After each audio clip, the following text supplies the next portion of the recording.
നിയമസഭാ തെരഞ്ഞെടുപ്പ് സ്ഥാനാർത്ഥിത്വവുമായി ബന്ധപ്പെട്ട അഖിൽ മാരാർ, ശ്രീജിത്ത് പണിക്കർ എന്നിവരുമായി ചർച്ച നടത്തി ബി.ജെ.പി നേതൃത്വം. 2020 സ്ഥാനാർത്ഥിയായി അഖിൽ മാരാർ കൊട്ടാരക്കരയിൽ മത്സരിച്ചേക്കും. എ ക്ലാസ് മണ്ഡലങ്ങളിൽ ഇഷ്ടമുള്ളിടത്ത് മത്സരിക്കാമെന്നാണ് ശ്രീജിത്ത് പണിക്കർക്ക് ബി.ജെ.പിയുടെ ഓഫർ.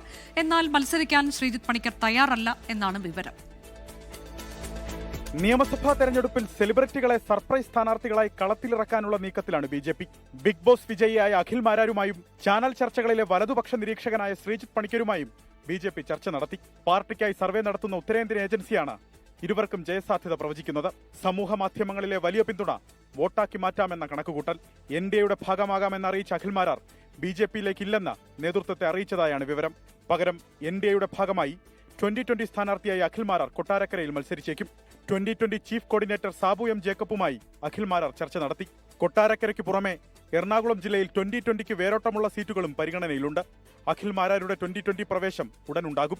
ഉച്ചയ്ക്ക് ശേഷം സാബു ജേക്കബ് മാധ്യമങ്ങളെ കാണും. 31 എ ക്ലാസ് മണ്ഡലങ്ങളിൽ ഇഷ്ടമുള്ളിടത്ത് മത്സരിക്കാമെന്നാണ് ശ്രീജിത്ത് പണിക്കർക്കുള്ള ബി.ജെ.പി ഓഫർ. ജയസാധ്യതയുള്ള നിയമം വരെ ഓഫർ ചെയ്തു.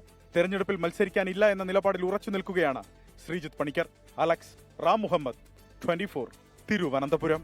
ലോകത്തെവിടെയായാലും ഏത് സമയത്തും 24 വാർത്തകളും ഓഗ്മെന്റഡ് റിയാലിറ്റി പാക്കേജുകളും എക്സ്പ്ലെയിനറുകളും വിശദമായി കാണാൻ ഞങ്ങളുടെ യൂട്യൂബ് ചാനൽ നിങ്ങൾക്ക് സബ്സ്ക്രൈബ് ചെയ്യാം.